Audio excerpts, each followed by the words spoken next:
We in the game? Yes, sir. All right, let me put us in the game on the book. You know what I mean? Good brother putting us in the game on the gram. You ain't missing us nowhere. Welcome to the Walk With Me podcast. I am your good brother, second son. That's second with a K. S-U-N. Because I am Carolyn's second son. We in the press box. Y'all already see it. We in the press box. It's been a little minute, you know what I mean? And we live on the gram and the book. YouTube. My good brother. Who you be? Who that say? Marlene, also known as Frank's son. And we are the Son Brothers. Come on now. Hey man, your intro is like the dude at the boxing matches, man. It's like that. Yeah. Ready to rumble. You know what I mean? Frank's son. How's you feel, my brother? It's all peaceful on this end, brother. It's good, you know what I mean, to be back in the saddle with you. That's right. I mean, B-A-R-R. That's right. They know what time it is, man. They know what time it is. It's time for them to walk with us. Walk with me. And we present Walk With Me. You see, you know what I'm saying? We in the saddle. It's been, you know what I mean, a little second, and we back in the saddle so we can dismantle a whole new read. What you say? You say E-R-B. Yes, sir. I read books. Yes, sir. Man, that's something else right there. See, we in the saddle now, y'all. Right. Walk with me. This is I read books. has turned into a virtual book club. Virtual book club. It's that simple. People always want to do that. ERB, that's at least a thought that's 8-9 years old, and it's finally coming to fruition. Wow. In this form. Wow. You know, we 3 books in, so if y'all have been here for the first 2 books, 12 Powers of Man, 12 Powers of Man, and the Kabbalion, man, we appreciate y'all for sticking around because it's only getting better, and we only gonna go deeper with this thing, man. Yeah, we're raising the consciousness of the people. Yeah, we're going deeper. Deeper and deeper. You know what I'm saying? What's going on with you though, man, in the world? Anything? Because that's why I'm gonna ask you. Well, I tell you like this, I man. need you to fill me in on something. Okay. Please, because it's something I wanted to say, but I can't think of it. I hope you can think of it because personally, I haven't been as in tune with what's going on because I'm kind of looking at this calendar because we really got somewhere around 90 days left in 2020. Y'all so happy to get out of 2020. Well, we almost out of there.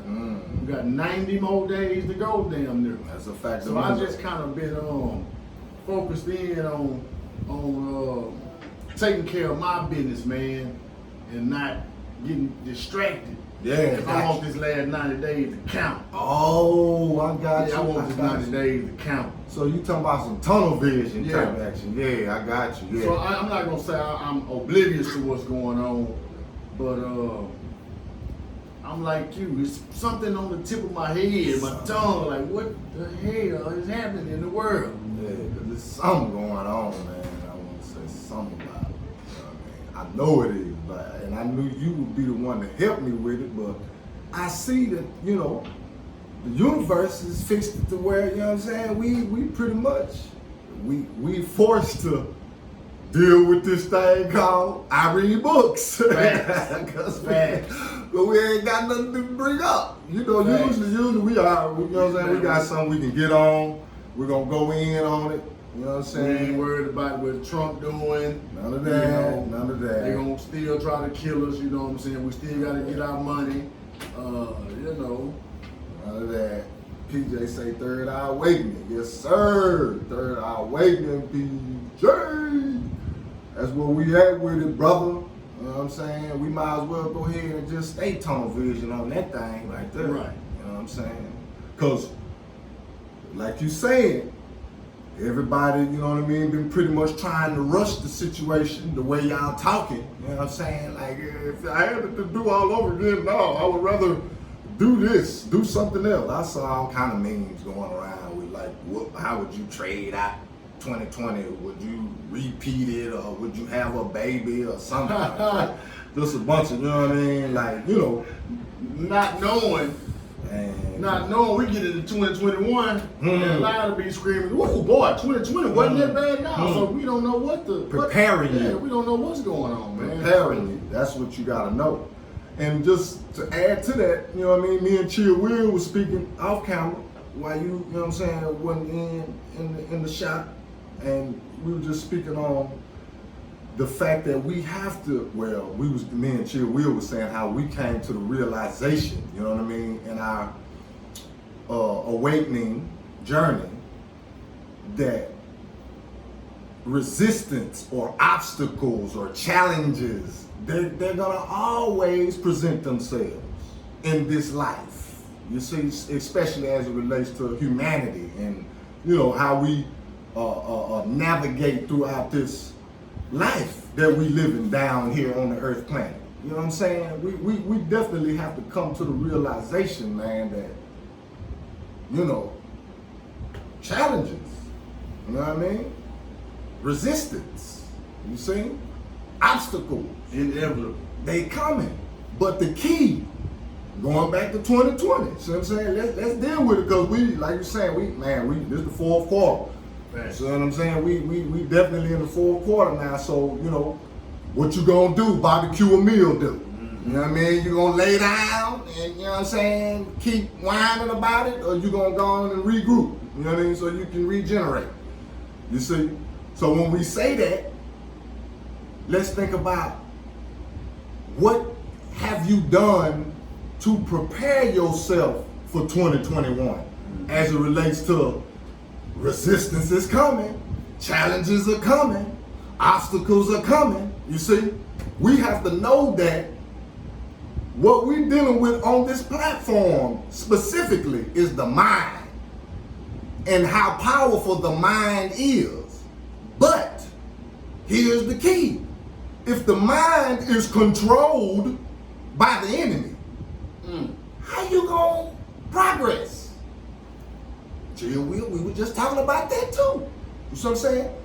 Chill Will, the lifesaver is what I call him, was saying earlier how, just think about how we would be moving as a people if our minds as a whole was not controlled by the enemy. And we was in our God body state of mind.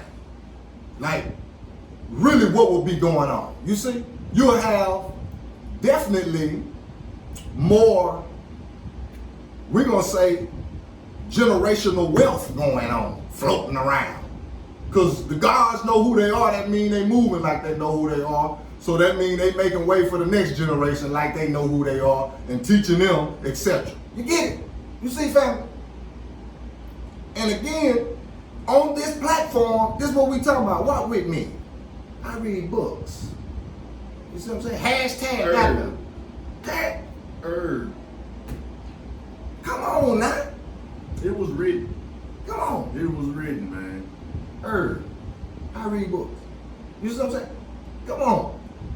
Now the good brother saying this, you know what I mean? Something that was in the incubator for 9 years now, you say? A good 9 years? 8, 9 years. You see? Now we done brought it out. Hashtag out. ERB. I read books. You know what I mean? Let's make that fly. Because again, the next generation is catching on. Yeah. I'm listening to them and I'm watching them how they move. What's the youngster name? NLE Chopper? What's his name? Yeah. It changed his vibration. They catch. Yeah. They you know what I'm saying? At least they're promoting life. You know what I mean? They getting it and knowing it. You see? And we're saying that because, family, it's very important that the next generation do get it, because we can't afford for the ball to continuously be deflated. Y'all remember the footballs, what that Brady them with the deflated football? See, we can't afford to be playing the game, you see what I'm saying, with deflated balls. Pause. Hey, put some air in your ball. I'm not gonna move too fast into this, but it's gonna be a cool little segue to go and get started, because your legacy or what you leave behind is a reflection of the works of what you produced while you was here. Fruits of your labor. Otherwise, how does anybody even know you existed? Come on now. And some of the majority of the most powerful characters that we realize, you know, real or fake or mythological or whatever, have great bodies of work regardless.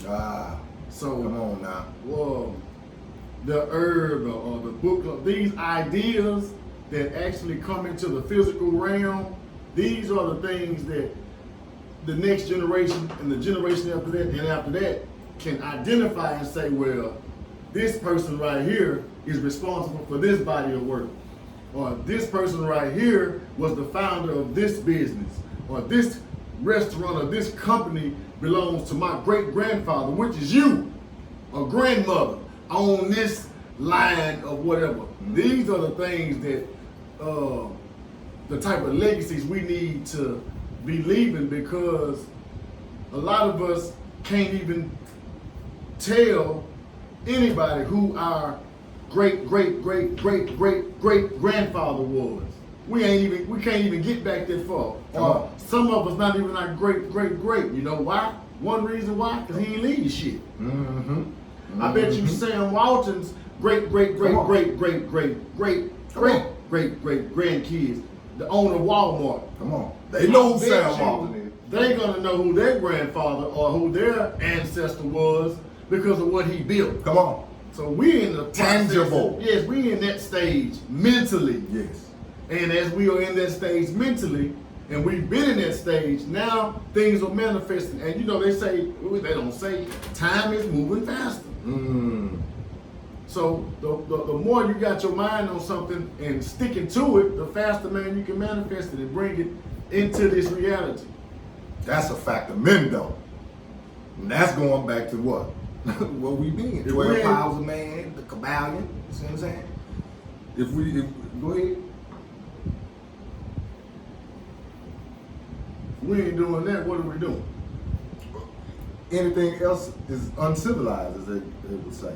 You know what I mean? Because again, that comes, what we're talking about here, we learn this through culture. And we going back, we stand on the same narrative, fam. It really is. We're not swaying away from the main theme here. And it's culture. It's nationality, meaning who are you? You know what I mean? Are you chattel property, or are you a natural man? You see? A human being. And it ain't gonna never sway away from that. You see what I'm saying? Again, culture lets you know, you see, who you are. So then, therefore, you're gonna move like it. Just like the good brother saying about Sam Walton and his lineage. When it's already set in your veins, your blood is pumping a certain type of frequency, you see? Meaning, it's a certain way you're gonna think, going back to your thoughts. To where, you know what I mean, anything else other than leaving something tangible and building generational wealth, anything less than that is uncivilized, you see? And we know that there's a group of people that's been uncivilized because you took everything from them, remember? The original tongue, remember? So if the original tongue is taken, the original way of communicating is gone. So that means, how can I communicate with the Most High God when I'm talking in a foreign language? Hell, how can you know what Most High God when I have taken your God? Come on. And here, now this is your God. Come on. Babylon, now you done twisted your language up, Babylon mouth. Fix your Babylon. Yeah, Fix your Babylonian mouth. You see? With the real deal. Watch this. With no further ado, we're about to get off into our third body of literature, titled The Christ Conspiracy. Christ Conspiracy. Now, the greatest story ever sold. Now, check this out. The greatest story ever sold. Ever sold. We are also talking about our story that we are telling. And it will be for sale as well. But we are penning our own narrative. We are responsible for writing our own life. Come on. That is going to be an obituary. Come on. And any other writings that's about it. We are responsible for that. Come on. And how can we be moving in a state of our own culture if we have been handcuffed spiritually? Back to what you were saying, how can we move with that mind that Cuz was talking about if we've been broken apart and separated through religion, through the Godhead? What was once, and which still is, one of our most powerful attributes is our spirituality. Come on. One of our distinct, I like that. characteristics about us. Come on. Is the soul, is our soul. Come on. Not both of them. The soul in which you have your mind, body, and spirit and soul in that capacity, but also the way we move, our rhythm, our soul, the way we talk, how we are the innovators of the whole planet. The whole planet, yes. We are the culture creators. So how can we allow people to take our culture, put a spin on it, and sell it back to us? What does it say? The greatest story ever sold. How did we get sold something that we were at the helm of first? That's key right there. Now, the title, come on now, I need y'all, it's finna get funky. It's gonna, grab, The Christ Conspiracy. Can we have a precursor? Yeah, let's do a precursor before we just go in. Listen. This will not be an emotional broadcast. Not this, no. Grab hold to your religious beliefs. Yes. Grab hold to them and be mature about this conversation in your attempt to digest it. In your attempt to digest it, this disclaimer. It's fair for us to do this. You know what I'm saying? Because we're doing this because we both were like what they call raised in the church. We were raised in the church. The good brother comes out the Baptist denomination. I would be coming out of the Church of God in Christ, or the Pentecostal, what you call holiness denomination. And we know from our upbringing that the effects of the greatest story ever sold can cause one to be very, very emotional as it relates to your God. And we got to know that every different, I'm going to say, school of thought as it relates to the Christ and the Messiah and who the Messiah is, be it Judaism, Buddhism, Islam, you see, etc. Everybody believes through their school of thought that their school of thought is the school of thought. Like, it's the number one. So we already know that. You'll find, you see, a Buddhist, you see what I'm saying, talking just like the Southern Baptists, you know what I mean? As it relates to their God. Like, it's my God. It's the one, it's Buddha. And then, you know what I mean, the Southern Baptist now is Jesus. It's Jesus. You see what I'm saying? Not knowing, family, in their ignorance, not knowing that you're talking about the same power. That's what it boils down to here. It's a power. It's an energy that we're speaking about here when we go into these holy scripts or religious texts, okay? And we gotta know that, like the good brother just said, as it relates to let's say this. The African Americans, or the so-called blacks, on this North American land plate. You see? As it relates to them, it was sold to them, like the good brother just explained. It was sold to them. And then, of course, a lot of our Caucasian, European brothers and sisters as well. That's a fact. But to us, at a hell of a cost. But to us, thank you. Hell of a cost. Way more hell of a cost because of the life or death. Come on now. It was life or death.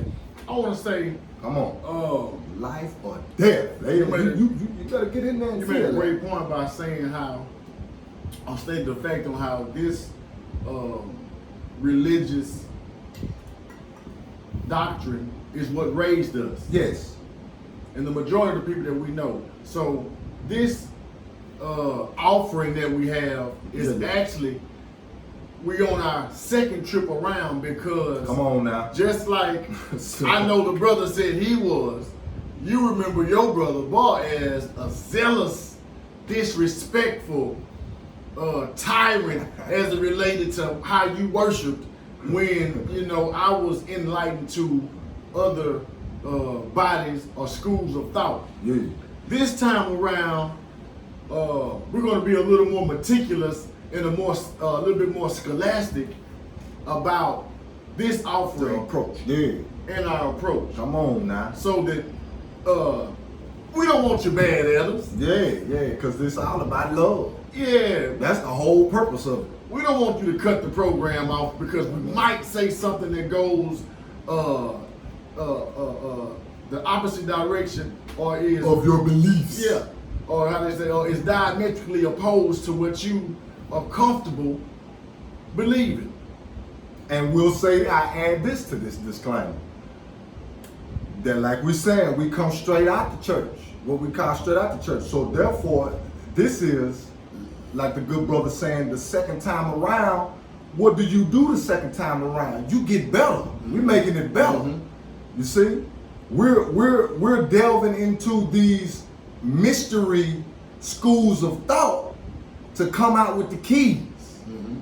So we agree. Come on now. So we will know how to move and how to what type of seed to sow.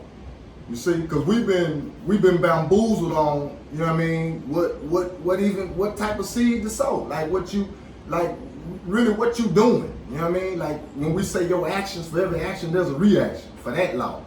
We gotta, you see what I'm saying, deal with that fact of the matter right there. That we, you know what I'm saying, we really gotta get that in our spirit that there is a power, you see what I'm saying, that's within us that can allow one to progress wholly. You see what I'm saying? Holy meaning even with the bread. You see what I'm saying? You get the bread, but you're not miserable because you trading, you see, your time for the bread.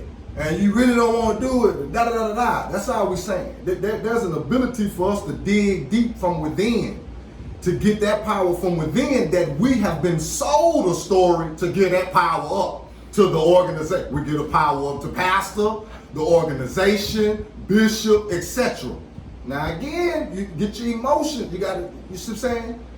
Get your emotions together on this trip. We gave the disclaimer. Now ain't no more biting the tongue. That is. We're finna get down to the nitty gritty with this thing. And I like how you divided it up in our readings that'll make our episodes make sense and give us a stretch of 6 to 8 episodes. Yes, sir. Now this first episode, we got 3 chapters we're gonna delve into. Woo. It's heavy, man.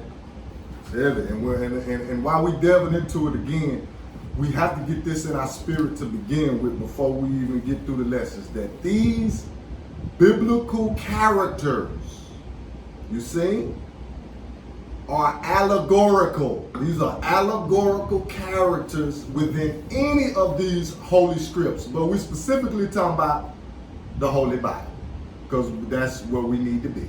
And inside of the Holy Bible, but specifically, we dealing with the main character. There you go. Right. known as Jesus. Because that's back what we were saying. You're giving your power up to a character that was developed for you to see yourself. That's what Jesus is for. Don't cut him yet. Oh. Don't cut him yet. Don't cut him yet. All right. Because right here you see it say, hold on. Don't cut him yet. Hold on. Don't cut him yet. You know what I'm saying? This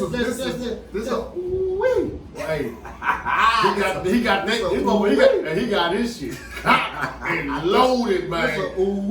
Look, yeah, man. We're gonna delve into 3 chapters, and these go. And after I say this, maybe it's over. Let's go.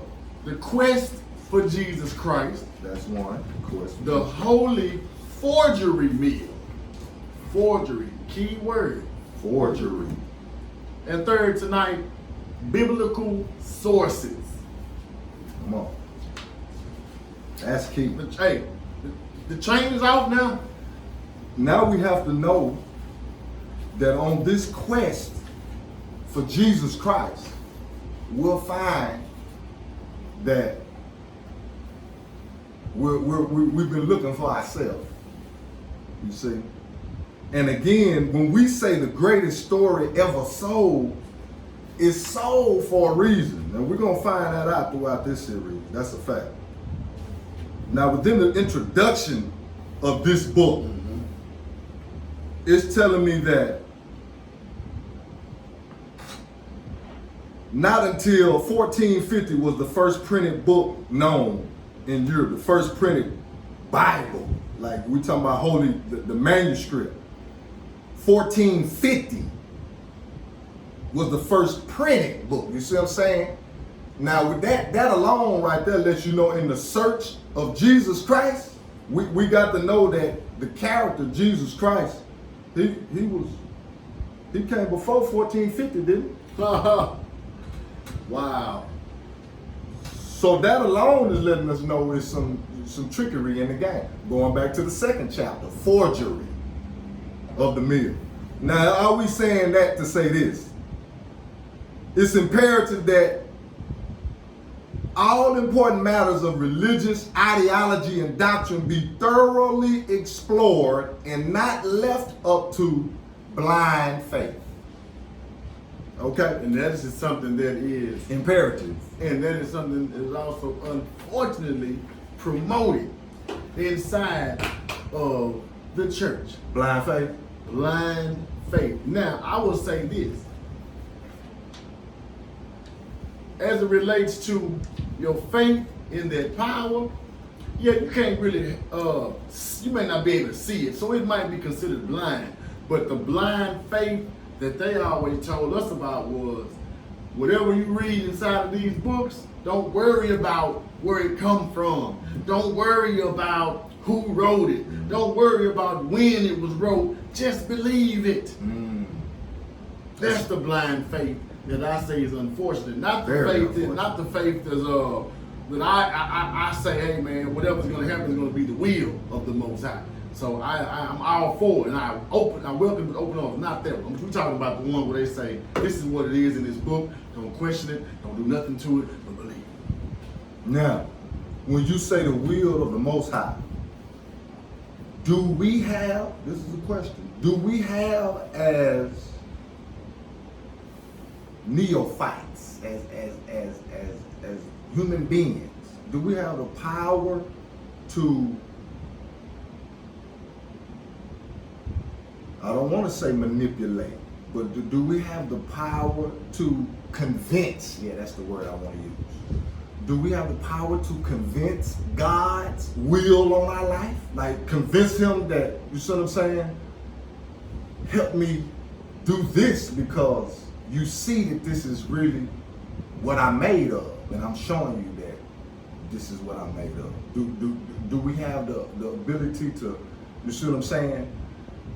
Determine if God, let's say that, is going to help us or not. Yeah, let's say that. Do we have that ability to you see what I'm saying, encourage God to help us in a certain situation or not? Would you say yes to that? I would say yes. And a lifestyle would pretty much determine, right? I agree. If God say yes or not, right? I agree. A lifestyle. So again, I'm adding that to blind faith. You see what I'm saying? Because it would be unfair to live your life in a blind faith manner, because that means you don't have no convincing power to God. You don't know who you are. And this is not a conversation of right and wrong. No. When we say lifestyle, we're not just saying holier. This is not a holier than thou type of conversation that we're going to. Right. Not at all. Because now we're going back into the Kabbalion and dealing with polarity. It's no, we're not talking about is it good? Are you doing the right thing? This ain't about that. This is about your mental abilities and capacity to produce the life or the expectation that you have in real time. That's what I'm saying. That's what I'm saying. You got to say yes. You got it. We do have that power, it's something that has to be, I believe, shaped and molded, and something that you stay true to.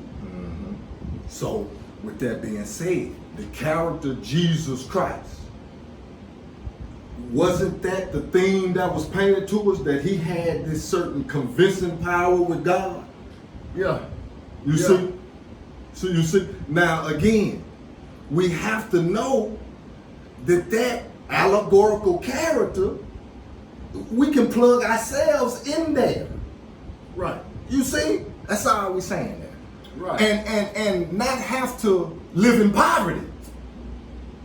Because when you know who you are, you see, when you know who you are, you're going to move like you are. So therefore, you communicating with God. Like, you see what I'm saying? You know who you are. And he has to provide then, right?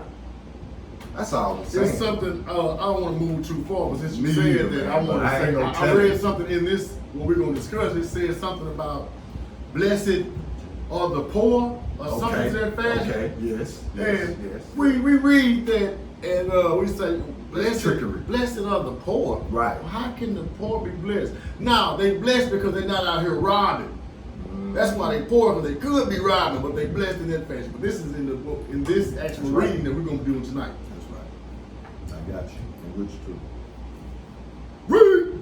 Because you got all kind of highlighted spots. I know you. I'll just get us started on the quest for Jesus Christ. The quest for Jesus Christ, family. The quest. That means, you know, we're looking. We're looking for Jesus Christ.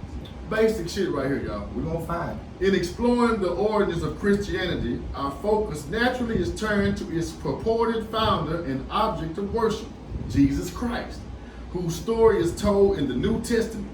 So much interest and fascination have circulated around this wonder worker over the centuries that numerous and sizable tomes have been composed to fill out the New Testament tale by digging into the few clues as to Jesus' nature and historical background in order to produce a biographical sketch that either bolsters faith or reveals a more human side of this God-man to which we all can relate.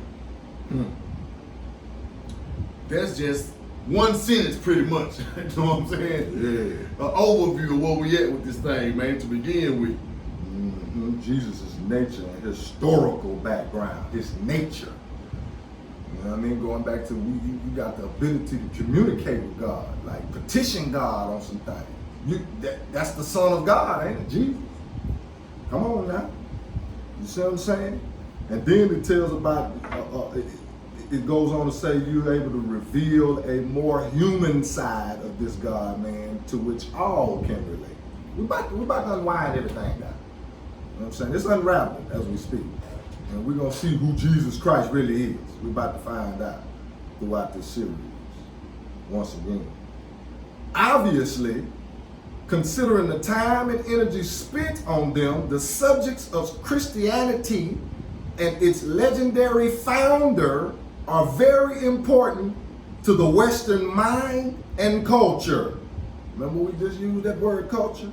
And increasingly to the Eastern as well. Nevertheless, little has come of all these efforts as the real is in quotation, Real Jesus remains a phantom, mutating to suit the needs of the era and beholder. See? The era and beholder. That sounds like this era, these people use Jesus for this purpose and this reason. Little time went by, this group of people used him for this and this, and so forth and so on, till it got to this point now where we use him as this scapegoat, as this free pass to act an ass. Yeah, now we're getting somewhere. Now we're getting a scapegoat. I like that. I see you highlighted over there. You might well go on, you know what I'm saying? Yeah.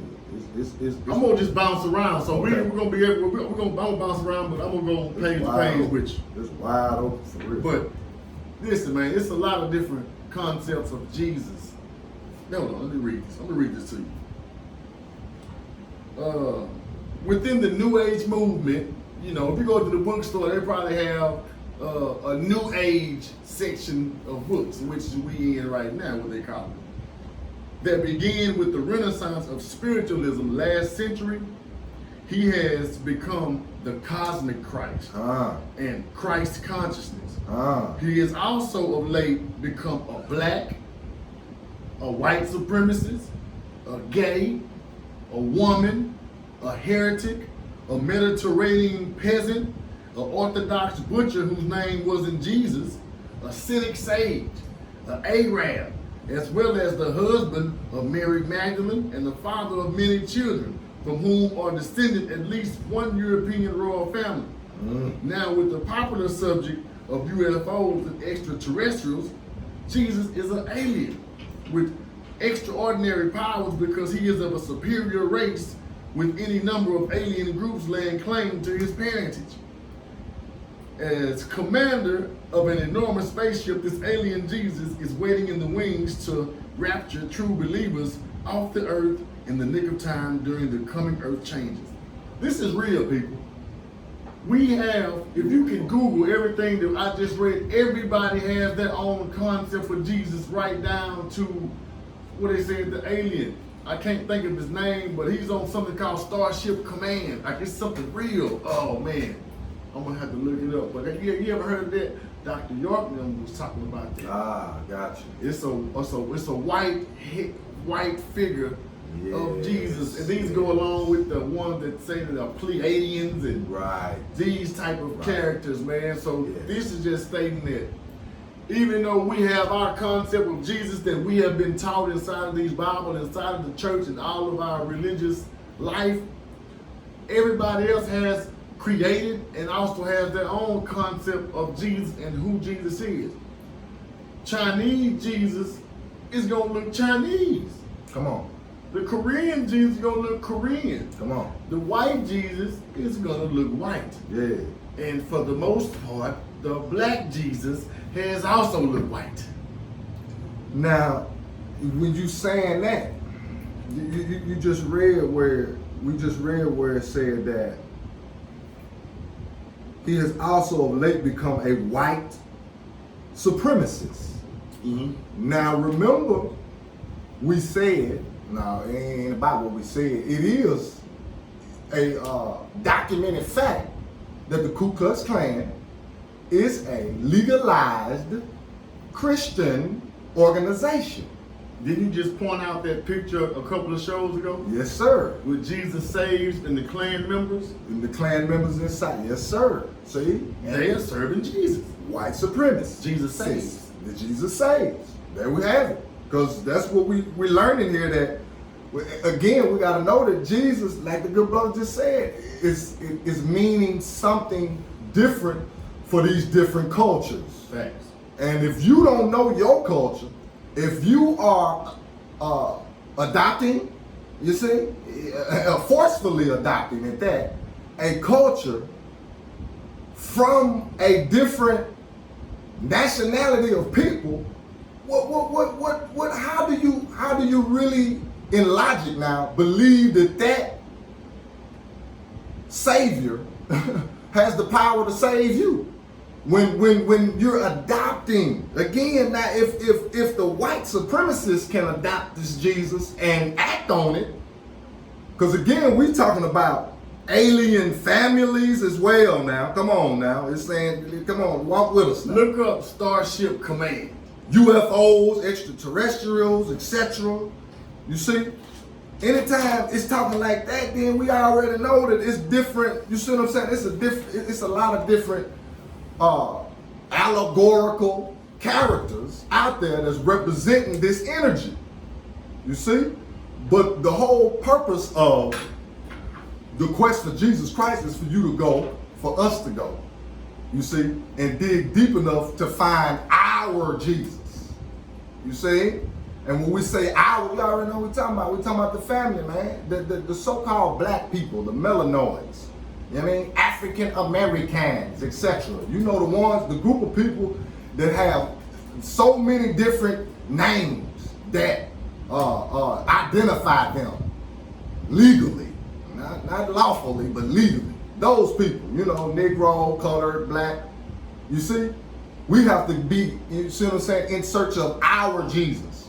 And that's what we are right now. We're going to find out that we already was, like the good brother said, we already had, you know what I mean, spirituality and motion, and we had deities, etc. already set out. You see what I'm saying? That was already marked as being so. Like, you see what I'm saying? This is who our Savior, quote unquote, is. And then when we go to that curriculum, we find out again that it's self. It's us, it's you. You know what I mean? Being acted out in this play. And again, that's important, family, for us to key in on the fact that a white supremacist, Jesus can be, then you go into the family, because I heard you read that word in here, it said family. You know what I mean? Like, you know what I'm saying? He had a family.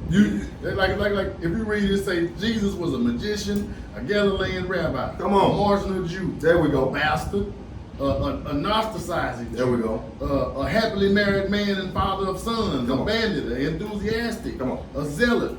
These are all different concepts and ideas of what they have said Jesus was. Come on. Check this out. Indeed, the majority of people are taught in most schools and churches that Jesus Christ was an actual historical figure, and that the only controversy regarding him is that some people accept him as the Son of God and the Messiah, while others do not. However, whereas this is the raging debate most evident today, turn the page, it is not the most important. What they just said. It's a debate about whether Jesus is the Son of God and the Messiah, or he is not. That's a point, but that's not the most important point. Shocking as it may seem to the general populace, the most enduring and profound controversy in this subject is whether or not a person named Jesus Christ ever really existed. A person. Come on now. Not if he was the Son of God or not, but if he even existed. That's the major issue. And I know, fam, this is a major blow. Page 13 to 14. To even to even play with that thought in your head. Yeah. It's something that you are probably too scared to even play with. Don't be this is a fearless zone. Fearless zone. Fearless. We too grown to be worried about no fear. A sky daddy. No fear. We too old for that. Come on now. So the biggest debate about this Jesus character is if he even really existed. Come on now. Page 13, 14. Now we're on page 14. You see? The most that's key right there again. Like that the debate is about if he existed or not. That's the whole key. History and positions of the debate. The debate as to whether or not, we're on page 14, family. The debate as to whether or not Jesus Christ is a historical character may not be apparent from publications readily found in popular bookstores. However, Books a million. However, beginning over 2 centuries ago, a significant group of scholars started springing up. 2 centuries, that's 200 years ago. Mm-hmm. A significant group of scholars started springing up to challenge long-held beliefs. In more recent times, this controversy erupted when G.A. Wells published Did Jesus Exist? And the historical evidence for Jesus, among others, which sought to prove that Jesus is a non-historical character. We just got to keep that in the ethers, as my daughter and old Frank's son, Lee, they like to say the ethers. We got to keep that in the ethers, family. That this character, this allegorical character, did not exist in the flesh. Yeah, that's just as well as Santa Claus. See, why you giving your power up to him too, telling your baby you done went to work and put in that time, and then you still giving your power up, or you gonna tell the little one Santa Claus came to town and brought you this. But check it out though. Same scenario. That's my brother saying that it doesn't matter if I believe him or not. We're gonna continue to read. Come on. And you can make your own educated decision and be educated in that decision making, not an opinionated that we have. Right, you got that or right. That we share. You got that right to the tree of life. Free will. You see? Either you gonna goddamn, you see what I'm saying? You gonna dig or you gonna drown. One of the two. You better dig. Delving into this body of work, in this large body of work, one uncovers evidence that the Jesus character is in fact based upon these much older myths and heroes. Now, we're not going to get into this tonight, but this is what we are referencing when we mention that the Jesus character is based upon other myths and characters, because this book right here, The World's 16 Crucified Saviors by Kelsey Graves. Go get that, and we're going to get off into that too. Inside of this. But listen, this is saying, let me just read. One discovers that the gospel story is not therefore a historical representation of a Jewish rebel carpenter who had physical incarnation in the Levant 2,000 years ago. In other words, it has been demonstrated continually for centuries that the story of Jesus Christ was invented and did not depict a real person who was either a Superman son of God or a man who was ever artistically, I hope I said that right, built upon a superhuman fairy tale by enthusiastic followers. Enthusiastic. Within this debate regarding the nature and character of Jesus Christ, then there have been 3 main schools of thought. The believers, the Evermists, Evemerists, both of which are historicizers. And that means by they believe that this character was a historical fact. And also the third section is the Mythicists. That's us. Fact. The Mythicists. Now the believers, we got a section for that. What they thinking, how they thinking. The believers take the Judeo-Christian Bible. Judeo-Christian Bible will be the Bible that we know of, family. You see, the believers take the Judeo-Christian Bible as the literal word of God. This mama now. What did we say earlier? This mama now. Accepting on faith. That's what we're talking about. Blind faith. Yes, sir. The believers. It's in the Bible. Yeah.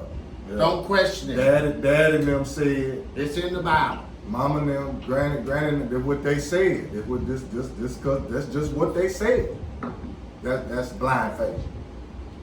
The believers take the Judeo-Christian Bible as the literal word of God, accepting on faith, quote unquote, that everything contained within it is historical fact, infallibly written by scribes, inspired by God.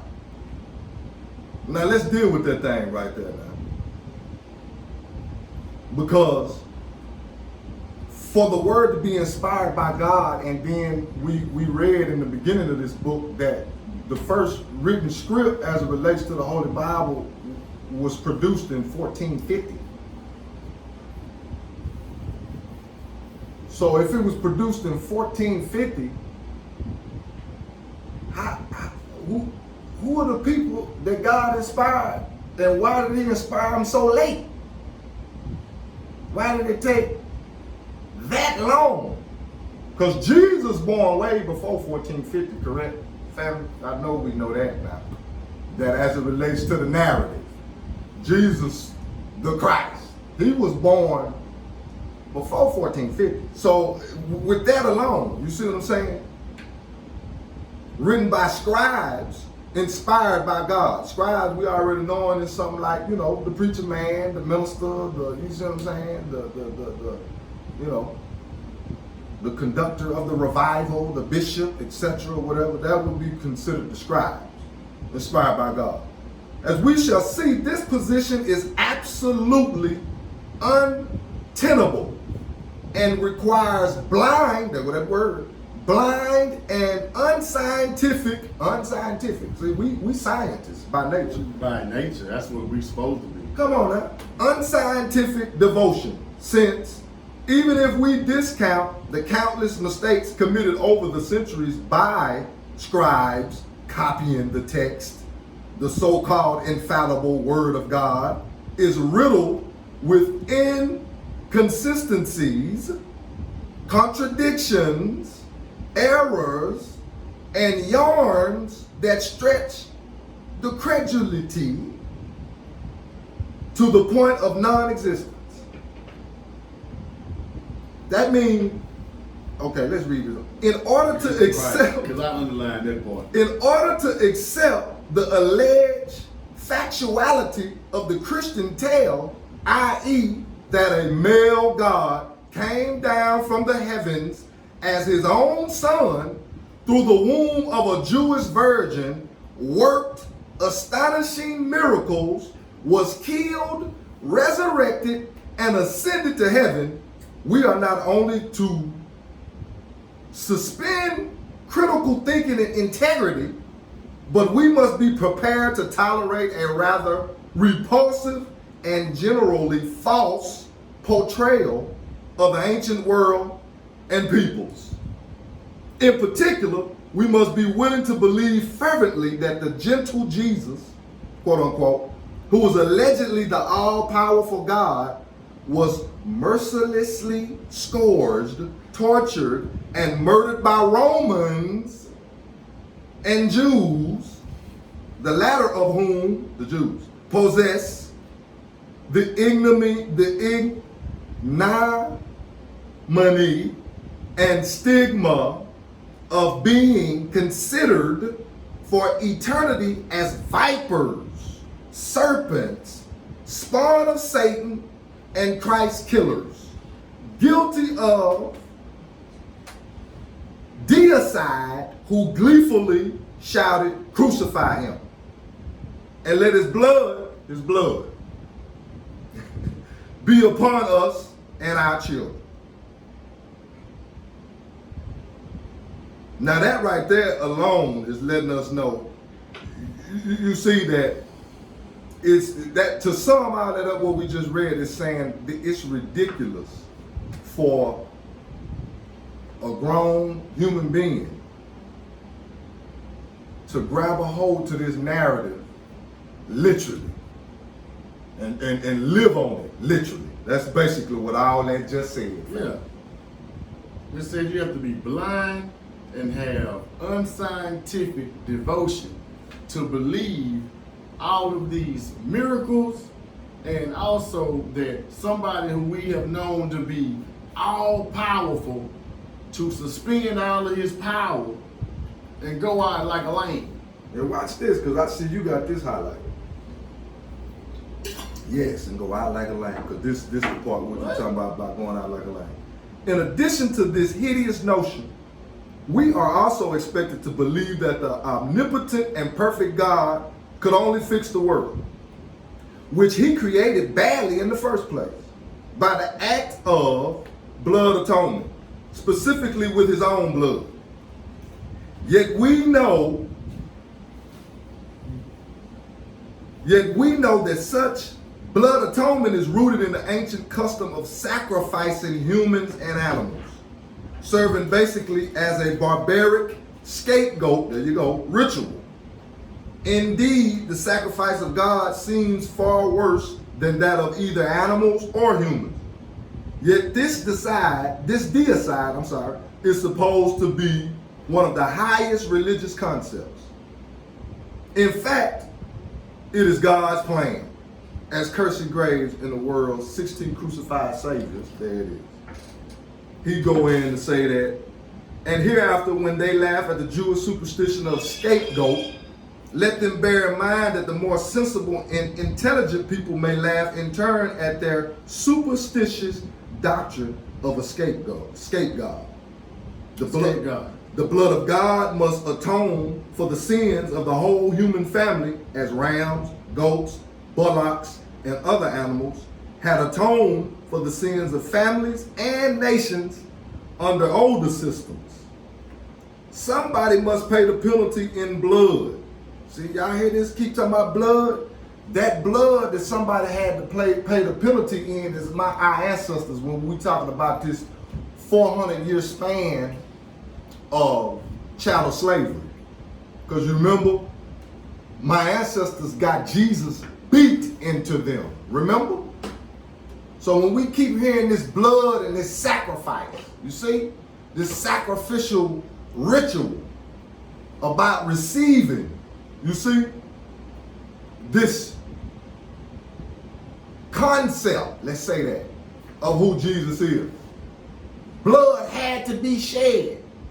We got to keep that in our spirit. Let's break this down just to make it. Just make this shit simple, man. Come on with it. We are supposed to believe that this world that we live in is so bad, and it was created badly by this all-perfect, omnipotent God, that the only way to fix it is the sacrificing of his own son. This is what we're supposed to believe. Like someone would sacrifice a chicken or a lamb.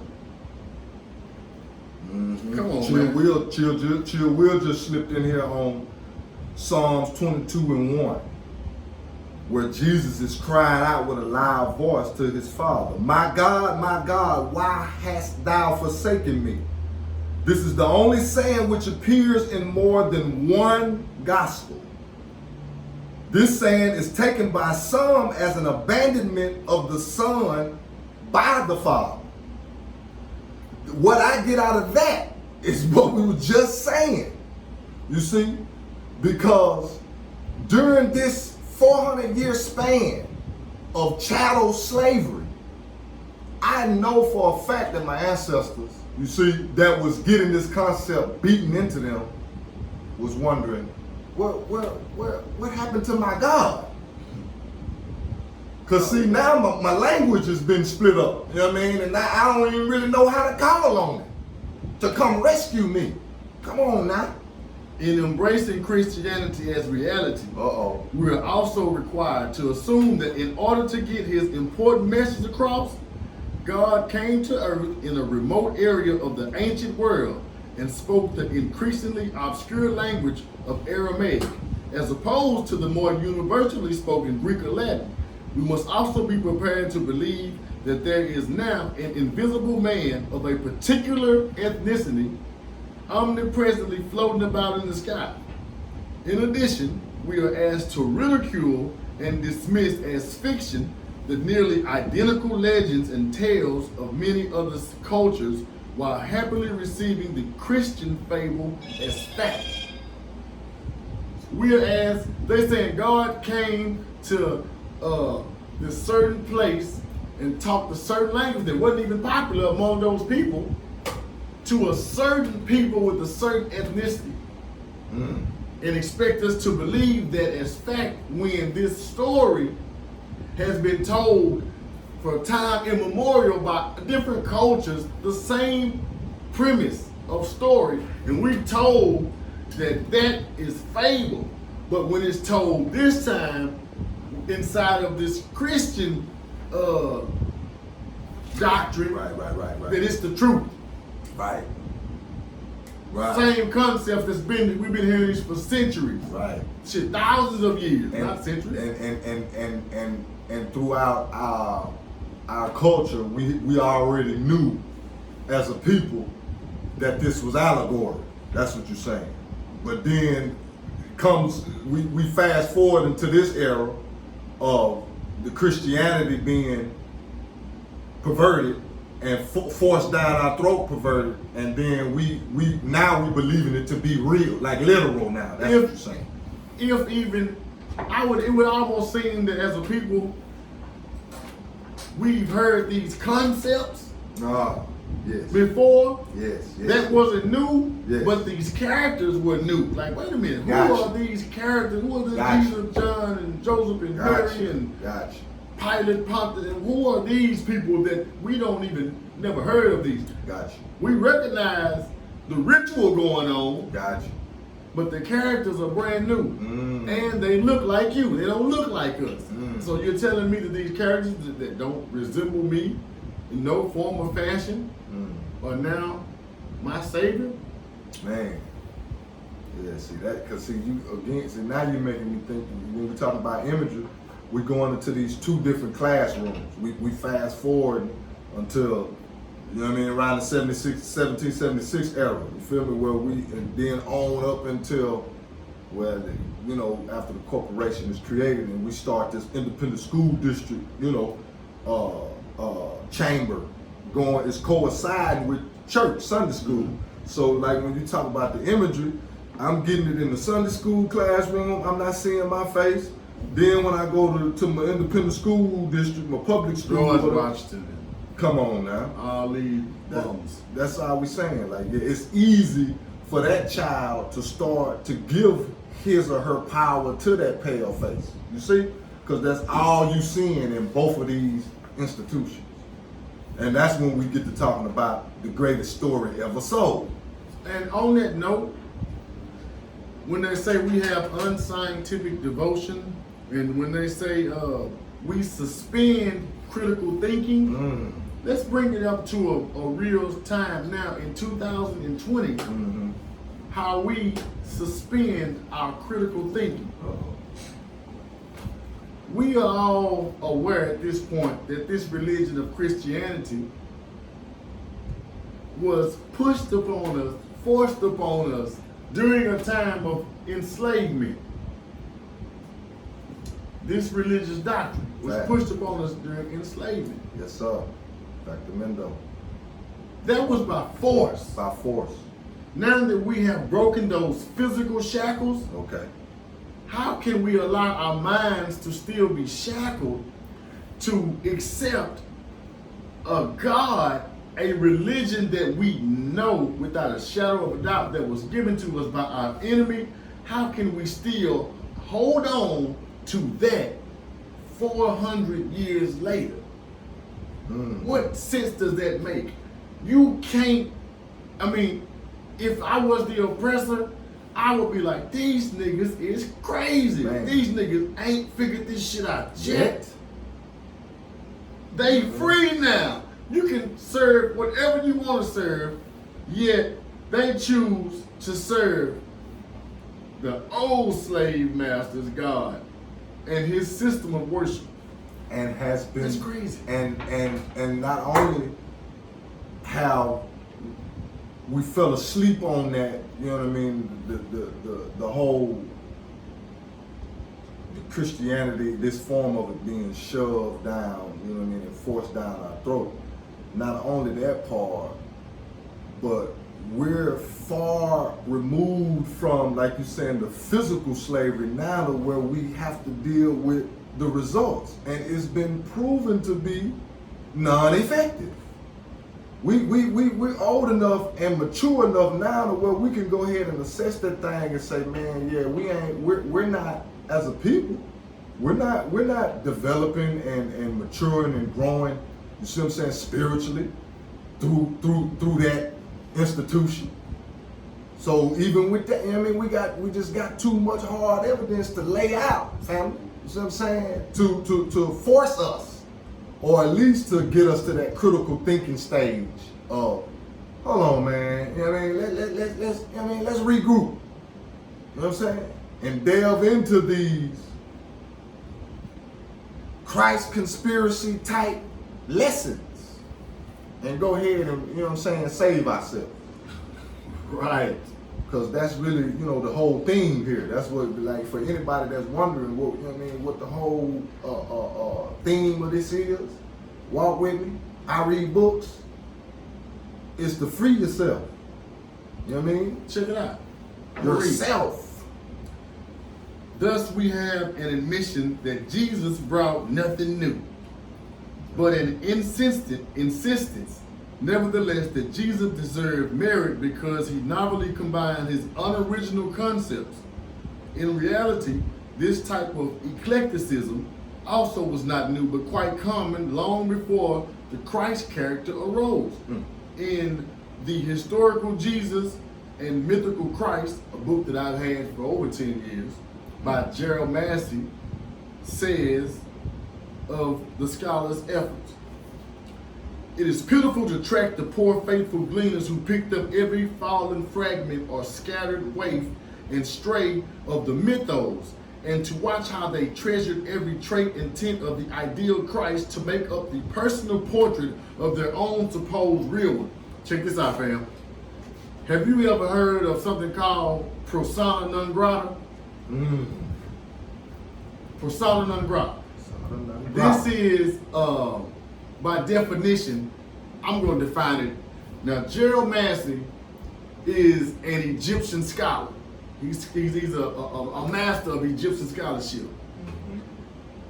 And the way he breaks down what he has found in Egyptology, he tells it in a truthful fashion that is opposed to the Christian doctrine that has been pushed on us. So they labeled him persona non grata, which means that whatever work that you've done in your scholarship, we won't even recognize it. So Gerald Massey is one of the greatest Egyptologists that actually told the real truth, but we never hear about him because he was casted as, again, persona non grata. Whatever data you came up with, we won't even, it's just like being white ball. The same concept, except he's not black.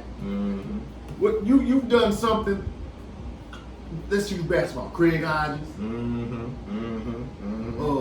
Chris Jackson. You took, when you do something and instead of them, the most current one Yeah. is when they call Professor Griff by his slave name. Right. The most current. So they won't recognize you who you are because people will go to you and run to see what you have. So they just won't recognize you at all. But Gerald Massey is one of these scholars. So go get the book by Gerald Massey, The Historical Jesus and Mythical Christ. That's deep. Now we in the section of the believers, y'all. This is the section of the believers. We can go on to the Emerist.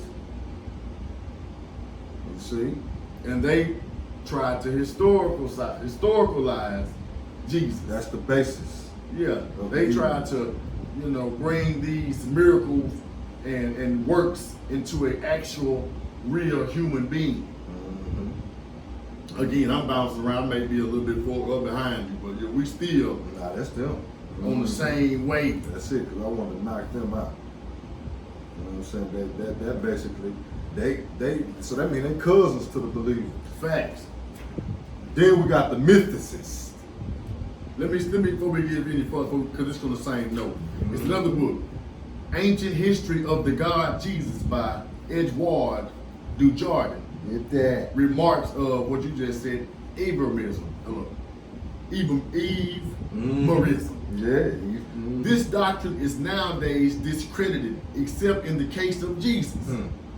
No scholar believes that Osiris or Jupiter or Dionysius was a historical person promoted to the rank of a god. but exception is made only in favor of Jesus. It is impossible to rest the colossal work of Christianity on Jesus if he was a man. It is impossible to say that Jesus and make Christianity as colossal as it is if Jesus was just a man. He had to be promoted as a God-like figure.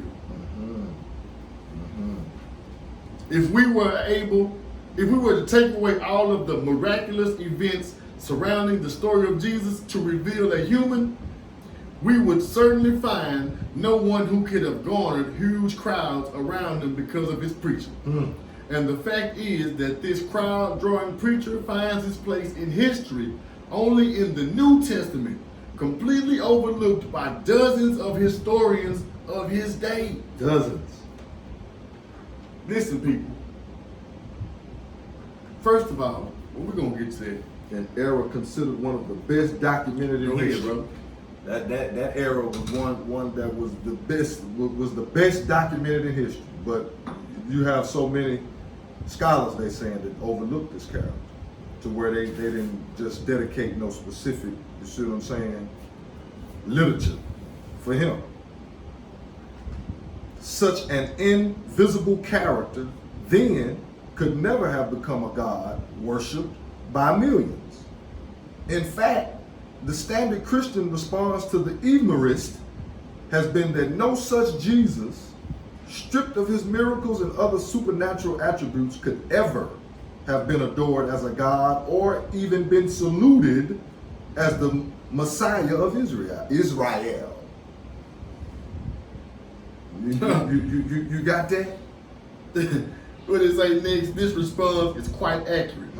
No mere man could have caused such hullabaloo and hellish fanaticism, the product of which has been the unending spilling of blood. There we go with that blood again. And the enslavement, see, of the spirit.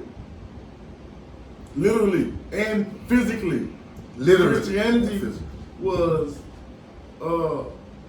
placed in that position not through preachers and what do you call the people that go overseas and missionary work? No, it was by the sword. Therefore, you get the bloodshed. You accepted this or you died. This is how Christianity was built, and that is how it was maintained. Right now, we are the biggest maintainers of this. We out Christian the Christian. Come on now. We out devil the devil and out white man the white man. But we refuse to be ourselves and accept our own kind. Come on now. Something going on. Something happened. We got to fix that. You all up in there on that page 20, the Mythicist. You see what I'm saying? What the Mythicists, what they talking about? I think who was saying that these are ones that kind of identify with kind of like our mindset. Exactly. This missing cord to the onion, this is under the Mythicist, page 20, family. This missing cord to the onion has been recognized by many individuals over the centuries who have thus been unable to accept the historical nature of Jesus Christ. Because not only is there no proof of his existence, but virtually all evidence points to him being a mythological character. Check. As stated, this mythicist school began to flourish starting a few hundred years ago, propelled by archaeological and linguistical discoveries and studies, as well as by the reduction of the church's power, and vicious persecution of its critics. This group has consisted of a number of erudite and daring individuals who have overcome the conditioning of their culture to peer closely and with clear eyes into the murky origins of the Christian faith. That's the mythicists, the ones that went to unveil. That's basically what that is. That's who we are, the God body. Come to unveil the secret, because it's the secret again is you. We got to know that. And the reason why, again, that this story was sold to you, so you could sell your soul away to this entity. You see? And that's what we doing here. You know what I mean? We're identifying the ones who attempted to buy your birthright. Here we go with that word again. That's what it boiled down to. Your birthright. You see what I'm saying? And birthright theft. And we got to know that, you see, there is a way. And the Mythicist way is the way. That's it. What you got in there, bro? I know you got something in there. We got new money management ski in the building, man. I just put that out there. I just want to put that out there as we go in. In the viewing audience. I'm going to go back to the good Gerald Massey, man. And he summarizes the Mythicist position. It can be demonstrated that Christianity pre-existed without the person of Christ, that it was continued by Christians who entirely rejected the historical character in the 2nd century, and that the supposed historic portraiture in the canonical Gospels was extant as mythical and mystical before the Gospels themselves existed. Before the gospel themselves existed. And he further states, whether considered as the God made human or as man made divine, this character never existed as a person. Moreover, the claim of pre-existence of the gospel portraiture was repeatedly confirmed by Christians, as shall be seen. According to the Mythicist school, then the New Testament could rightly be called gospel fictions. Gospel fiction. And the Christian religion could be termed the Christ conspiracy. Gerald Massey. Gerald Massey. Now that was just the quest. That was just the quest, man, for Jesus Christ. That was just the quest. The holy forgery mill. Man, the holy forgery mill. The mill is, of course, where they printing this stuff up at. Mm-hmm. That's the mill. We all know what forgery is. We know what forgery is. Come on now. Come on now. To wreck the church, the church exists. Look at it. The church exists mostly for wealth, on page 27, and self-aggrandizement. Aggrandizement, that means the chest side. Yeah, power. You want the power. To quit paying money to the priest would kill the whole scheme in a couple of years. This is the sovereign remedy. That's just within this chapter, the holy forgery mill. Something that we had over there on page 27 highlighted, that the church exists mostly for wealth, is what it's saying. And again, we got to know when to say the church is existing for wealth, we got to know the church that this book is talking about. And we're going to be talking about the Roman Catholic Church. That's what it's talking about, because the Roman Catholic Church is the one that's cashing in the most on this Jesus concept. When you go into the documentary, The Family, on Netflix, that type, you see what I'm saying? Inside Job, Four Horsemen. When you go into these type documentaries, that's giving you an inside look on the family. Remember, we read over here in the first chapter about the family, the alien family. We got to know that this Constantine lineage here, you see what I'm saying? This Roman emperor lineage is tied into this church that it's talking about. Because my people, they just hitting the little tip of the iceberg of the bread. When we're talking about the Baptist denomination, the Pentecostal denomination, etc., they just getting a little tip of the iceberg when we're talking about this church. You see, when they say the church exists mostly for wealth, you see, because a lot of these churches, and I'm just going to speak for my denomination, a lot of these churches, well, I'm going to say it ain't no lot, all of them, these churches are not owned by the people. The people don't own these churches, but then, like I said, let me specifically talk about the denomination I was raised in, COGIC. The people, that pastor don't own that church. His lineage can't, you see what I'm saying, inherit that church. That church belongs to C.O.G.I. You see what I'm saying? COGIC. Just as well as when you go to any other denomination. When we get to talk about 5013C, the state of, we got to know where your pastor got his license to minister. He had to pay for it. It costs. You don't get that minister's license for free. Nah, keep reading. Just read the next thing where you stopped it. According to Christian thought, that part. No. Did you say to quit? You said that part? Yeah. To quit, because that's the key. Okay. To quit paying money to the priest would kill the whole scheme. Right. In a couple of years. And that's why. That's why these type of tones are not celebrated within the church, because the leaders, if these tones got out, then their congregation would have more questions that they'll be willing to give answers for. The tones. So they don't want that, man. At all.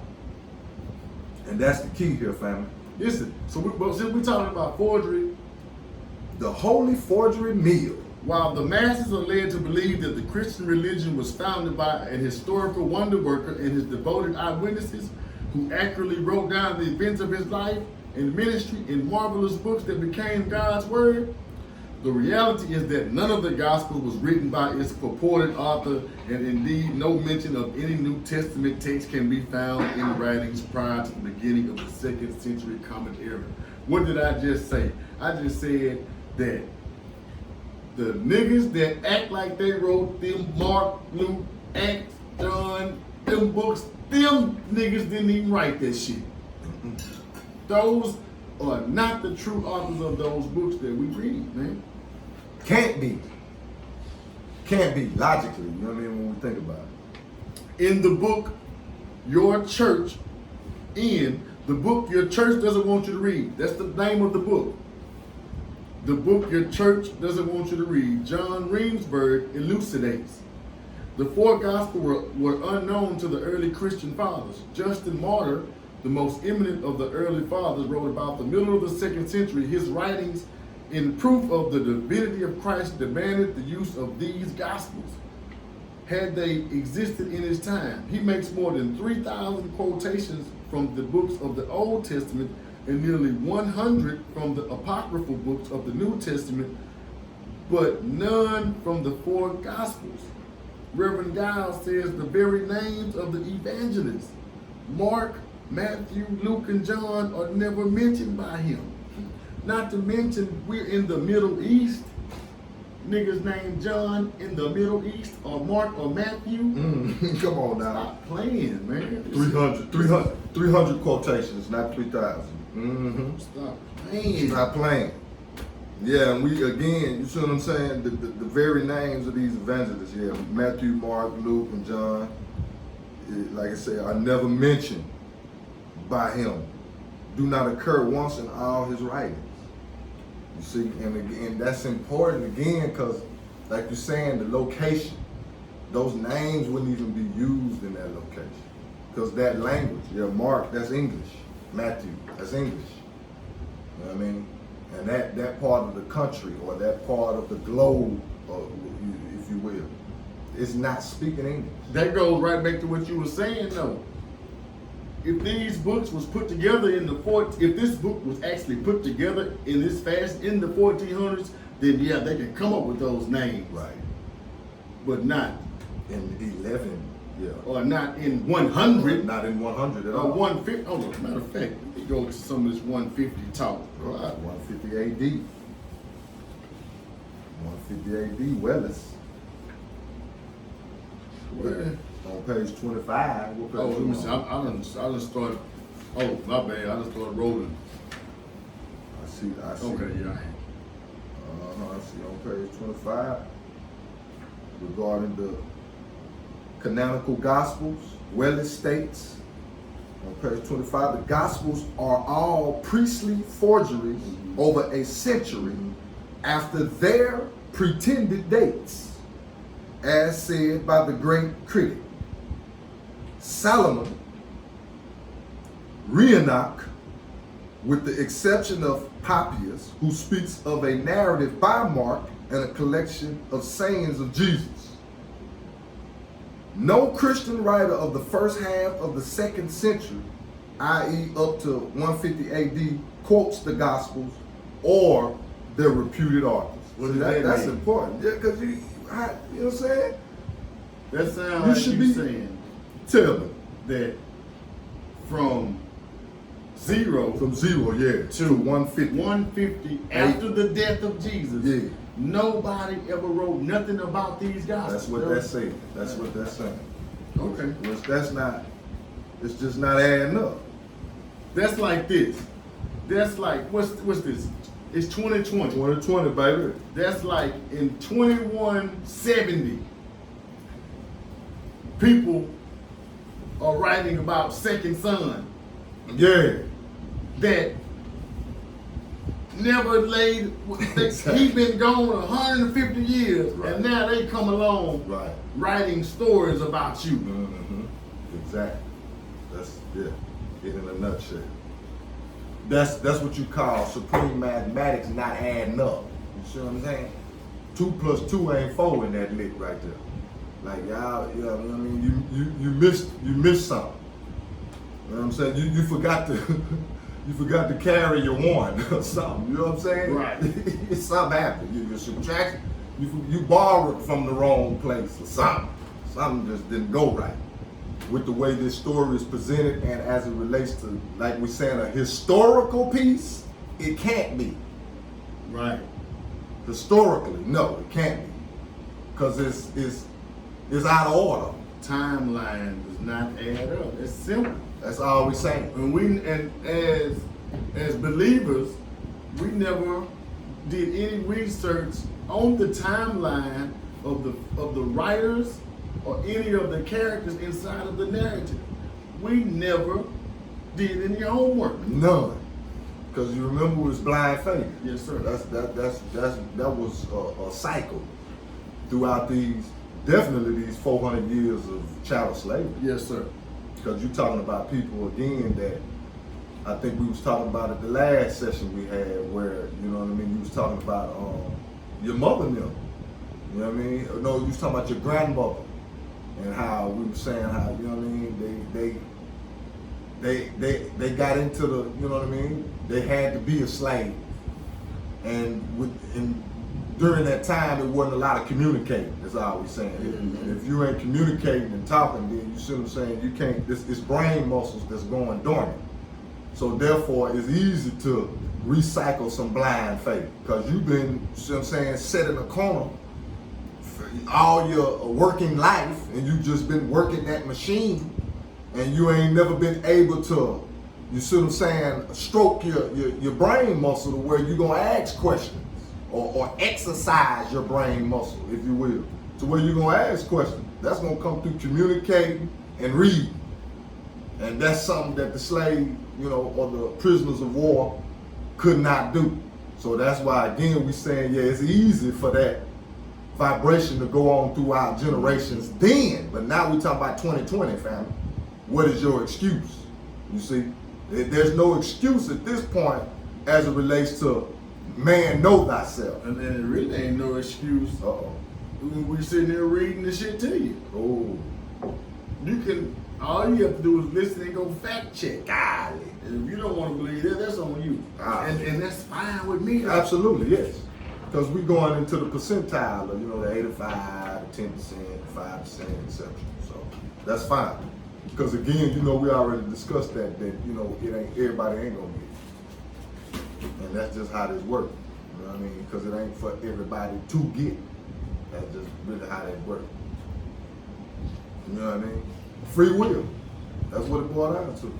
You got the free will to be a puppet or a god. Because again, if you're being sold a story where you can't find yourself in it, come on now. You know what I'm saying? How that's gonna empower you? You gotta know that. You gotta, like we saying, deal with the results and say, okay, dang, we dealing with hard evidence now. Yeah, this whole form of Christianity that mama and them have been, you know what I mean, pledging allegiance to, has failed us as it relates to being gods, like the scriptures say. You know what I mean? Because gods don't beg. Ain't no begging in God's ship. Gods get. You know what I mean? Go get it. Nike check. Just do it. You understand? That's what the gods do. The gods don't sit back and say to the open enemy, love me. Nah, that ain't how this works, man. Bust your head. That's what the enemy do, continue to do. Moving a little bit further to biblical sources now. All right. Take you from that, because if you got something, bring it. We good. We right on goddamn on time. Biblical sources. Biblical sources is this chapter. Oh, I see you highlighted up there. I'm gonna tell you something too. This is what Page 31. I want you to know. You know the two part. A lot of the shit that's highlighted. Yeah. Is not what I've been. It's not what I wrote. What I wrote now is with the pen, underline, the quotation. See, I'm seeing something totally different than when I originally read it. I read the highlight, I'm like, yeah, but today when I read it, I'm like, man, this is sticking out. Yep. So much. I'm gonna read this that I did today. The New Testament is not a single book, but a collection of books and single volumes, which were at first and even long afterwards circulated separately. The Gospels are found in any and every order. Egyptian tradition places John first amongst the Gospels. What did I just say, fam? This is something that I didn't even know till I was an adult, a grown man. John. I didn't even, no. Okay. The Bible gotcha. was not written by one person. Oh, yeah. You admit, yeah. We both on that, yeah. Because we thinking it was God wrote it. Yeah, that's how yeah. God wrote this. But to see that even the New Testament is not a single book, it's written by many authors. And these books were put out separately, here and there and everywhere, until the Council of Nicaea got a hold to everything. That was the first council, and then it was a council after that, and after that, and inside of these councils, it wasn't people coming holy with their books and with the gotcha. Yeah, the scholars, holiness, and the righteous scholars. They came to these councils with their swords out. Yeah. They came as drunkards and criminals and said it's gonna be this way, or we're gonna fight our way. Right. This is how these books, or this book was produced. Yeah, that was the atmosphere, yeah, for sure. In fact, it took over 1,000 years to canonize the New Testament. Over 1,000? And the Old Testament canon remains different to this day in the Catholic and Protestant versions. Like we just said, this canonization also required many councils to decide which books were going to be considered inspired and which spurious. Contrary to the impression given, these councils were not peaceful gatherings of the good shepherds of Christ, but raucous free-for-alls between bands of thugs and their arrogant and insane bishops. Now don't that sound like that this family, you see? That sound like today.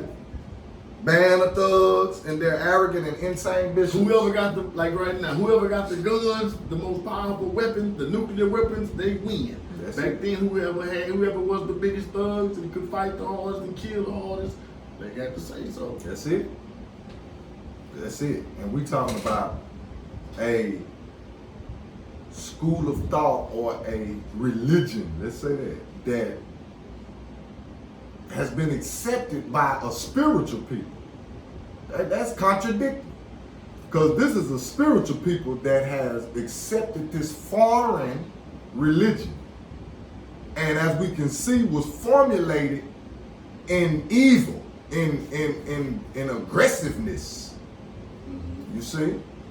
Not in a convert type way, you know what I mean? Like, you know what I mean? Let's say in a loving convert like type way. Like at the end of church when they say, if anybody want to come down, will there be one? Will there be one? You know what I mean? Or even like the Jehovah's Witness approach. You know their approach ain't they come to your door and they don't force nothing though. They not finna put you in no treasonous headlock. Can I read something to you? You see?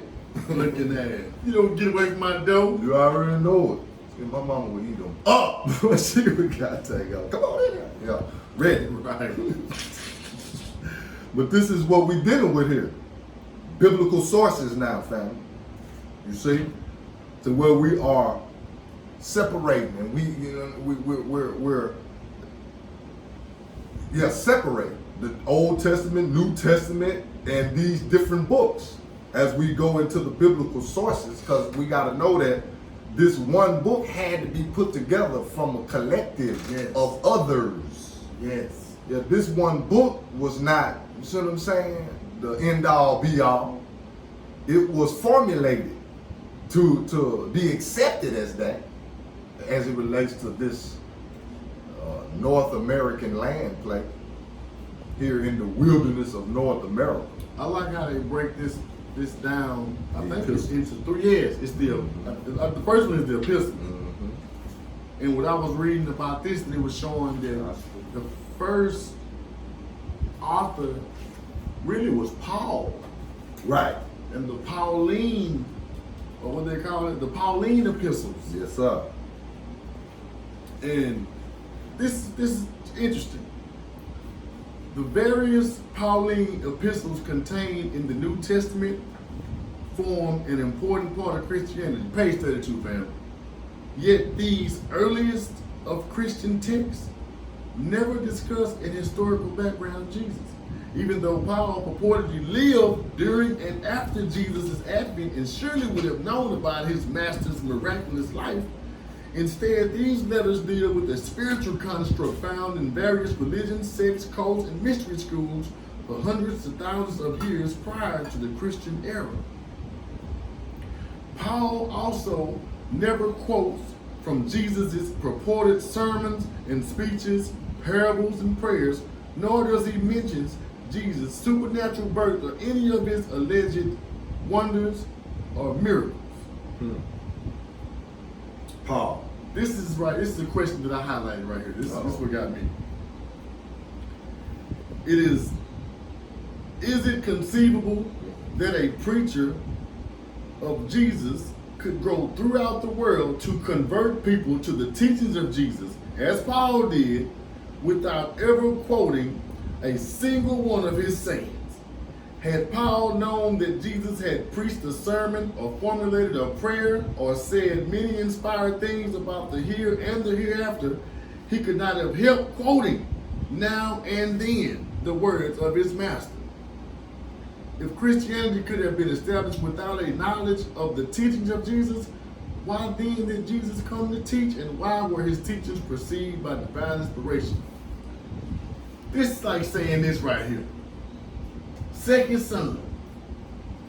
Second son is the Messiah. I am sitting up under him, watching him do miracles. I'm his student. He is the pastor. He is the preacher. He is the miracle maker. And I'm his student. I go on to write these amazing books on the subject that he was teaching about. I didn't mention none of the miracles, none of the things that he said. That don't even add up again. It's not adding up. No.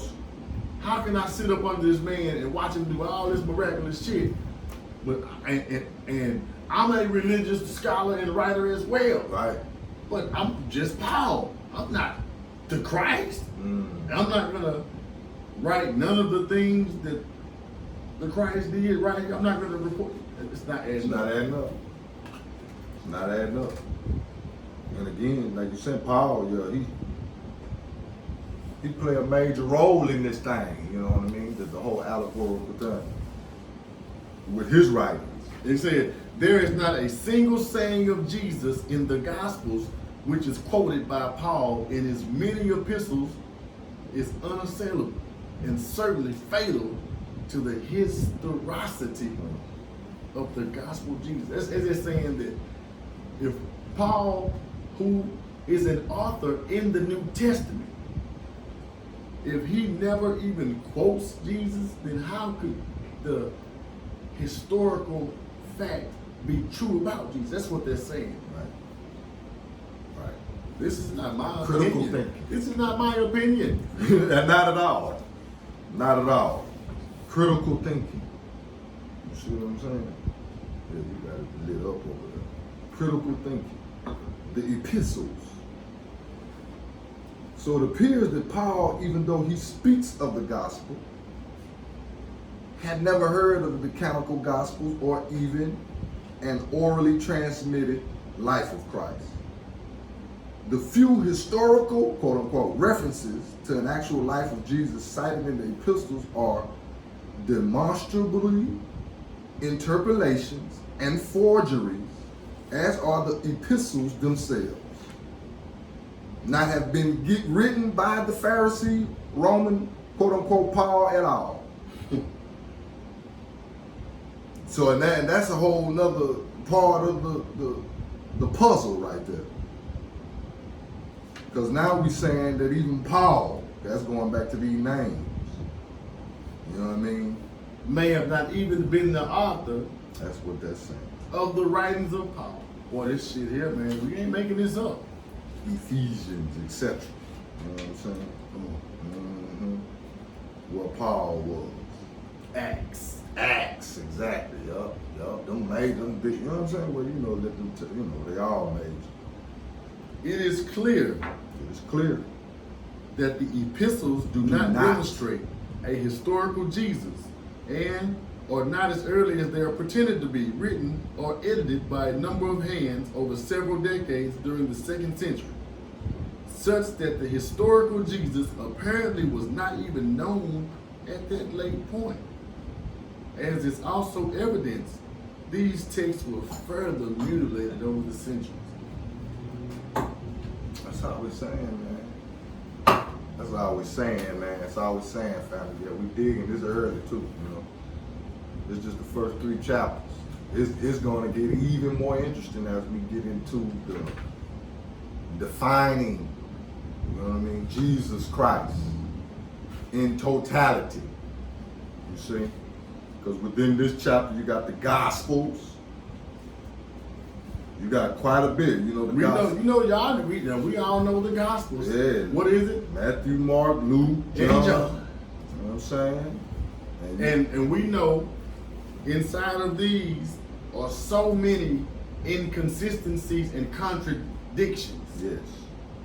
Yes, we know that now that we're able to critical think this thing out. And now that we have research Yes, that sir. we can research and cross-reference Yes, that sir. tell us the same thing. Yes, sir. Again, these books were written, what we were talking about earlier. The book of Luke 170. was written between 170 and 180. This is 170 to 180 years after. Yeah, boy. Yeah. That's just not, you know, that's too far out. Come on, man. It's not making, you know what I mean? Because even when you think logically on that, that's too far out. So how accurate can this writing be as it relates to the memory of these quote unquote people? Come on, man. That you know are trying to reminisce on the life of, or that they had and the life that they witnessed with Jesus, etc. How accurate can you be 170 years later? We know we can put 6 people in a line. Come on now. Tell one person in not even 170 years, 170 seconds. Okay. By the time they get to the end, the story gonna be way different, man. So we're not talking about 170 years. We're talking about like, come on, man. That's a fact of Linda. You got John. Yeah. You got Mark. Yeah. You know. Mm-hmm. And going into, yeah, you said John. And going into each one of them, like we're saying, we'll find these contradictions. And for instance, John is the only gospel containing the story of raising Lazarus from the dead, which is what? An Egyptian myth. Ah. Egyptian. Matthew. Egyptian. That means it's brown. You know what I'm talking about? There's some melanin in there somewhere. The Gospel of Matthew is particularly noteworthy in that it contains the interpolation at 16, verse 17 to 19, not found in either Mark or Luke, that gives authority to the Roman church, to wit the statement by Jesus that Peter is the rock upon which the church is to be built and the keeper of the keys to the kingdom of the heavens. I want y'all to just hold on to that. Hold on to that. Yeah, because when we get off into Peter, this is going to get really interesting. Really interesting. It's right there in our face. Mm-hmm. I mean, it is.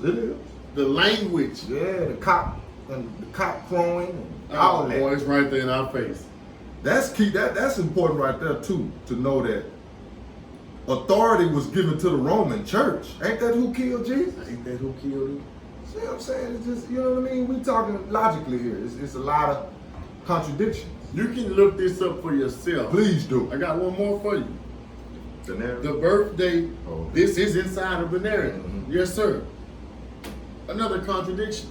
The birthday of Jesus is depicted as having occurred at 2 different times. Mm-hmm. In Matthew, about 2 years before, and in Luke, more than 9 years after Herod's death. Jesus' birth and childhood are not mentioned in Mark, and although he is claimed in Matthew and Luke to have been born of a virgin, his lineage is also traced through Joseph to the house of David so that he may fulfill prophecy. Why is this important? Because if we are familiar that Herod was the one in the Bible that had to kill all the male child. So how could he know when to start this or when he did this if Jesus was born 2 years this time or 2 years earlier, 9 years later? Once again, the timeline is inconsistent. Mm-hmm. That's it. That's it. Timeline is inconsistent, fam. And as more, and again, as these series go on, oh man, the plot thickens. You know what I mean? Straight up. The plot thickens all the way out. Because when we get to talking about,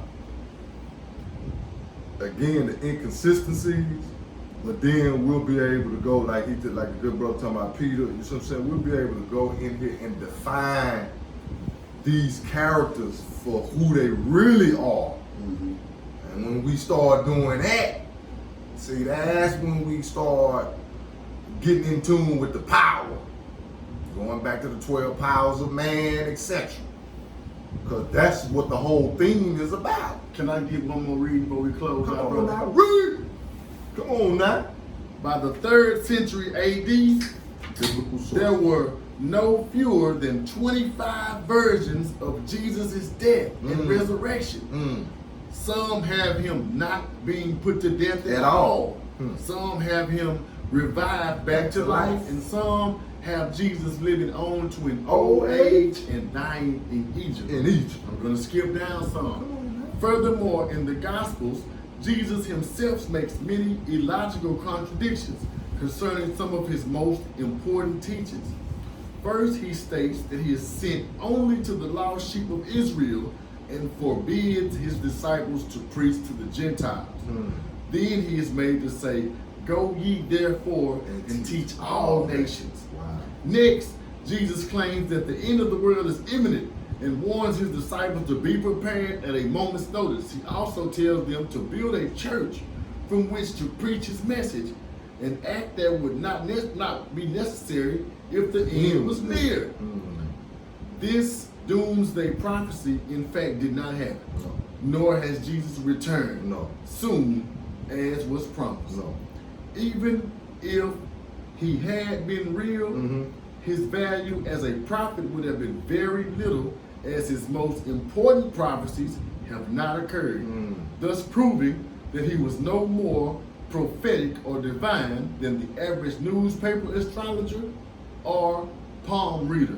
Here's the killer right here. This the killer. In reality, the contradictions in the gospel are overwhelming and irreconcilable. Thank you, because I was about to fuck that word up.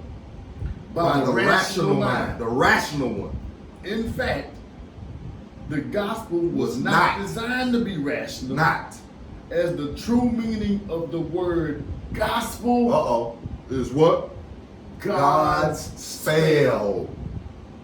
As in magic, come on, hypnosis, and delusion. That's it. Hey, the doors of the church are open. You see, and again, this series right here gonna get way more interesting, family. This just, you know what I mean? Walk with me. See, I read books. Yeah, if you would like to tithe, please go to the like button, the subscribe button, hit that like button, leave some comments. If you want to tithe and do something, that's all we ask. Go to my brother's YouTube channel, Second Son with a K. That's like you. S-U-N. That's like me talking about, yeah, man, I was with Second Son, I was with Khalid, whatever. And I never said second with a K. Exactly. You ain't know him. Get your ass on. Man, You're right. Everything you talk about, second with a K, and I never say that. Right. I didn't even know you. I'm just making shit up. Right. I'm just trying to put myself in history by associating myself with you. And we all know people that do that in real life. They don't know shit about you, but they will have your name in their mouth just so they can try to put themselves inside of the conversation. This is on the religious scale what happened with this boy Jesus, man. Again. Inside the press box. Yes, sir. Go to the YouTube channel. You right there. Hit that sub button. Subscribe. You know what I mean? We're trying to push for 500 this year, man. We got 90 days, and I feel like at the rate we're going, man, we're going to put another 90. Come on, we're man. going to do it. Yeah. Pushed over 400, a little over 400 Yes, right sir. now. You know what I'm saying? So, subscribe to the channel. The Press Box. YouTube. Second Son, that's second with a K. S-U-N, YouTube. Subscribe. We're not going nowhere. Like we've been telling y'all, we're not going nowhere. You know what I'm saying? We strapped up. You know what I'm talking about? Ready. And we read. You see what I'm saying? Facts. Hashtag that. ERB. I read books. Inside the press box, this is your good brother, Second Son. Again, we dismantling, or should I say, we're delving into the Christ conspiracy, the greatest story ever sold, and we're trying to get our revenge, or we're trying to avenge our ancestors. You see, by delving into a thorough knowledge of self and activating it. You see? So we can, again, avenge our ancestors and then pass it down to the next generation so they can repeat. And now we get this cycle, you see what I'm saying, going and vibrating on a higher frequency here. You see what I'm saying? If this be my good brother. What he said, first of all. Yeah, man, I'm Marlene, man. You know Frank's son. Frank's and son. that is S-U-N. We the Son Brothers. And we are the Son Brothers. Until the next time. Peace. Ski. Peace to the book. We got Ski in the building. New money. New money management. And we out.